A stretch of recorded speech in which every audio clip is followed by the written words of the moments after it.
Assalamualaikum warahmatullahi wabarakatuh. Selamat pagi, salam sejahtera bagi kita semua.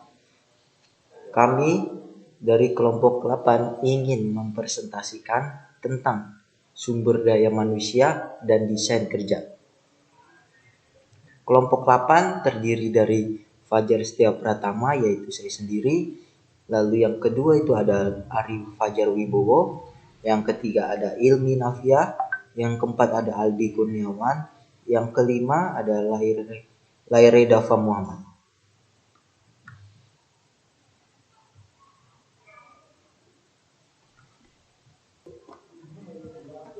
Lalu slide selanjutnya itu ada sumber daya manusia. Yang pertama ada pengertian sumber daya manusia. Lalu yang kedua itu ada fungsi dan tujuannya. Lalu yang terakhir itu ada manfaat sumber daya manusia. Pengertian sumber daya manusia. Manajemen sumber daya manusia ini menjadi bidang kajian penting dalam perusahaan, karena problem yang dihadapi perusahaan bukan hanya persoalan bahan mentah, modal, dan alat kerja, tetapi juga problem sumber daya manusia yang notabene adalah pihak yang menjalankan dan mengelola faktor-faktor produksi sekaligus merupakan tujuan dari kegiatan produksi itu sendiri. Penjelasan di atas menunjukkan bahwa manajemen sumber daya manusia meliputi kemampuan dan potensi yang dimiliki pemimpin dan karyawan dalam sebuah perusahaan. Karyawan tidak boleh diperlakukan sebagai mesin dan perlu disadari bahwa karyawan perusahaan setelah dikembangkan, maka pemimpin perlu menciptakan suasana yang kondusif untuk dapat mengaplikasikan kemampuannya dalam perusahaan.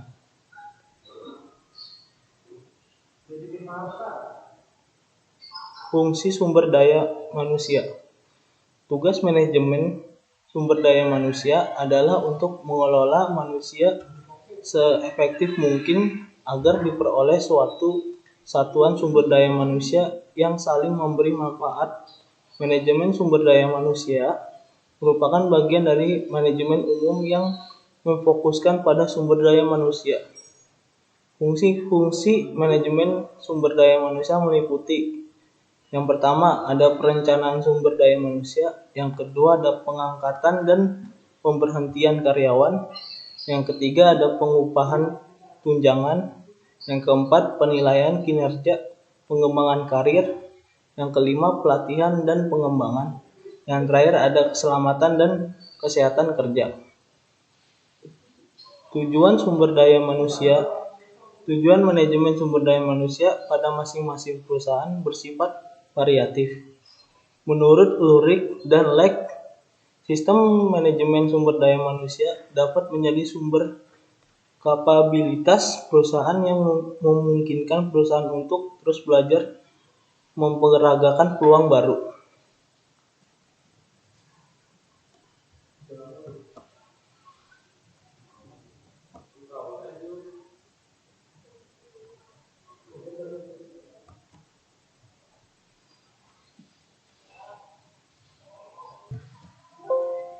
Selanjutnya, namun secara khusus manajemen manusia ini memiliki tujuan sebagai berikut. 1. Mengembangkan sistem kerja dengan kinerja tinggi yang meliputi proses perekrutan, seleksi, sistem insentif, serta pengembangan manajemen dan aktivitas pelatihan yang terkait dengan kebutuhan perusahaan. 2. Mengembangkan praktik manajemen dengan komitmen tinggi yang menyadari bahwa karyawan atau pegawai adalah stakeholder dalam perusahaan yang bernilai dan membantu mengembangkan iklim kerjasama dan kepercayaan bersama. 3. Memastikan bahwa persamaan kesempatan tersedia untuk semua, artinya ada keterkaitan saling menguntungkan antara perusahaan dengan karyawan. 4. Memastikan bahwa karyawan atau pegawai dinilai serta dihargai atas apa yang telah dikerjakan dan dicapai. 5. Mempertahankan serta memperbaiki kesejahteraan fisik serta mental pegawai atau karyawan. 6. Menciptakan iklim yang humanis, harmonis, serta produktif yang dapat dipertahankan antara manajemen dengan karyawan atau pegawai. Kendala strategi. Kendala dalam strategi sumber daya manusia. Strategi produk keahlian, bakat, keamanan. Jadwal, waktu dalam sehari atau setahun, kestabilan jadwal. Strategi lokasi, iklim dan suhu, kebisingan, pencahayaan, kualitas udara. Strategi proses, teknologi penggunaan mesin dan peralatan. Perbedaan individu, kekuatan dan kelelahan. Respon dan pemrosesan informasi. Strategi tata letak, lini perakitan, sel kerja, proses posisi. Manfaat sumber daya manusia. Beberapa manfaat yang bisa diperoleh dari manajemen sumber daya manusia menurut Pesiagian tahun 1994 antara lain. 1. Perusahaan dapat memanfaatkan sumber daya manusia atau SDM yang sudah ada secara baik. 2. Produktivitas dari karyawan yang sudah ada semakin meningkat. 3. Penentuan kebutuhan tenaga kerja atau karyawan. 4. Penanganan informasi ketenaga kerjaan. 5. Peneliti.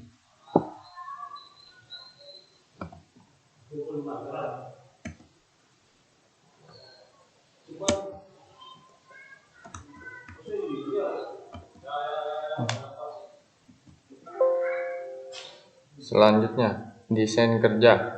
Desain pekerjaan dapat didefinisikan sebagai fungsi penetapan kegiatan-kegiatan seorang individu atau kelompok secara organisasional.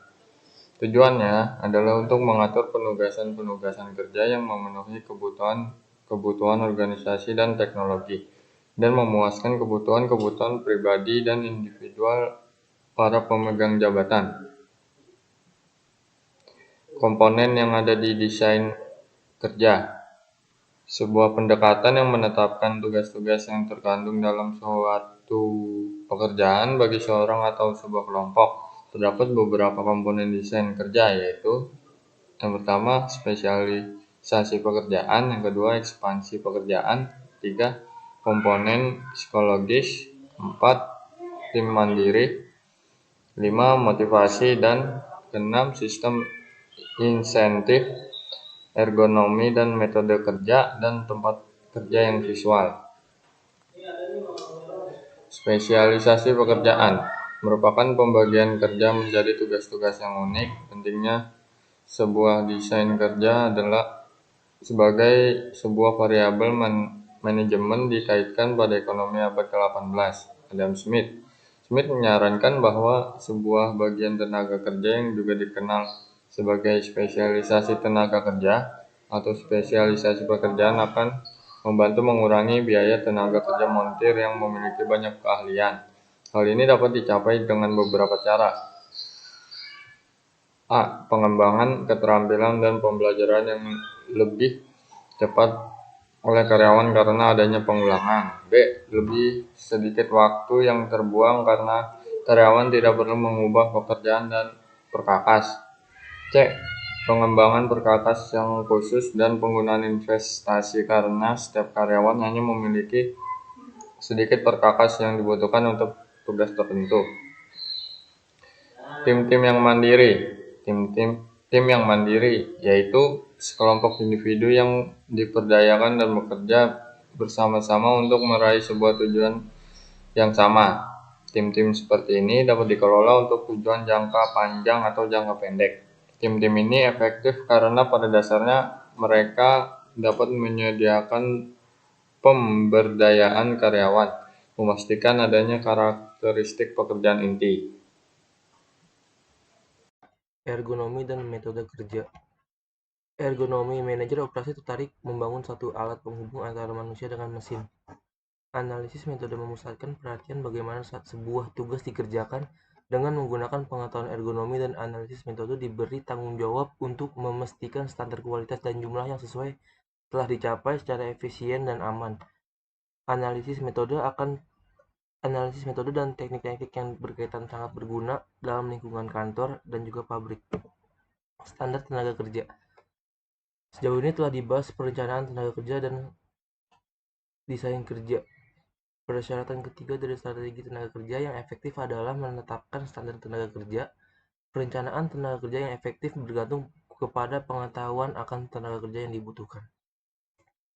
Standar tenaga kerja merupakan jumlah waktu yang diperlukan untuk melaksanakan sebuah pekerjaan atau sebagian pekerjaan. Setiap perusahaan memiliki standar tenaga kerja, walaupun mungkin standar yang ditetapkan secara profesional hanya dengan adanya standar tenaga kerja yang akurat. Manajemen dapat mengetahui apa kebutuhan tenaga kerja mereka, berapa biaya yang harus dikeluarkan, dan apa saja yang terkandung dalam satu hari kerja normal. Pengukuran kerja dan standar kerja. Standar kerja ditetapkan dengan 4 cara, yaitu 1. Pengalaman masa lalu. 2. Studi waktu. 3. Standar waktu yang telah ditentukan. 4. Pengambilan sampel kerja. Rangkaian desain kerja. Desain pekerjaan, perluasan pekerjaan. Dari spesialisasi, enrichment, pemberdayaan, kelompok mandiri. Sekian dan terima kasih. Kurang lebihnya mohon maaf. Wassalamualaikum warahmatullahi wabarakatuh.